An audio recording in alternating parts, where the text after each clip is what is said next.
అందరికీ నమస్కారం అండి. ఓ ఊరిలో ఓ బ్రాహ్మణుడు తన తల్లితో కలిసి జీవనం కొనసాగిస్తున్నాడు. ఓ రోజు ఆ బ్రాహ్మణుడు ఓ ఊరికి వెళ్లాల్సి వచ్చిందండి. ఇక ప్రయాణానికి సిద్ధమవుతాడు ఆ బ్రాహ్మణుడు. అప్పుడు బ్రాహ్మణుడి తల్లి, బాబు ఒక్కడివే వెళ్ళకురా, నీతో పాటు నీ స్నేహితులలో ఒకరిని తీసుకెళ్ళు అంటుంది. అమ్మా, నువ్వు చెప్పేది నిజమే. నేను మధ్యలో అడవి దాటాల్సి ఉంది. కాని నువ్వు భయపడినంతగా ఏ దొంగలు అడవి మృగాలు లేవమ్మా. అయినా సరే, నువ్వు ఎవరినైనా తీసుకుని వెళ్తే బాగుంటుంది నాయనా అంటుంది తల్లి. భయపడకమ్మా, నేను క్షేమంగా వెళ్లి లాభంగా వస్తాను కదా. రేపు సాయంకాలం కల్లా ఇంటికి వచ్చేస్తాను అమ్మా అంటాడు ఆ బ్రాహ్మణుడు.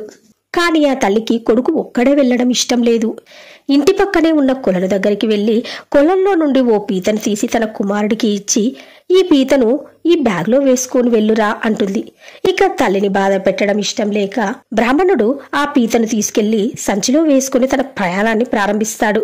అది మండు వేసవికాలం కావడం చేత కొంత దూరం నడిచాక అలసిపోయి ఓ పెద్ద చెట్టు కింద విశ్రాంతి తీసుకోవాలని అనుకుంటాడు ఆ బ్రాహ్మణుడు.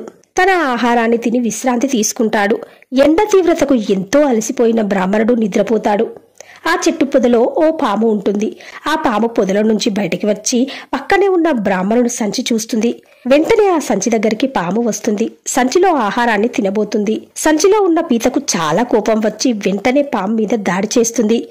పీత పామును చంపేస్తుంది. అలసిపోయి నిద్రపోయిన బ్రాహ్మణుడికి మెలకువ వచ్చేస్తుంది. వెంటనే సంచి వైపు చూస్తాడు ఆ బ్రాహ్మణుడు. సంచి వద్ద పాము చనిపోవడం చూసిన బ్రాహ్మణుడు చాలా భయపడిపోతాడు. ఈ పీతే పాము నుండి తన ప్రాణాలను కాపాడిందని తెలుసుకుంటాడు. ఇక ఆ పీతకు హృదయపూర్వక కృతజ్ఞతలు తెలుపుతాడు ఆ బ్రాహ్మణుడు. అందుకే అమ్మ చెప్పిన మాట వినాలి అనుకుంటాడు ఆ బ్రాహ్మణుడు. అందుకే అంటారండి, పెద్దల మాట చద్దన్నం మూట అని. ఓకే ఫ్రెండ్స్, మీకు గనుక ఈ కథ నచ్చినట్లయితే ఒక లైక్ వేసుకోండి. వీడియోని మీ ఫ్రెండ్స్కి షేర్ చేయండి. ఛానల్ను తప్పకుండా సబ్స్క్రైబ్ చేసుకోండి.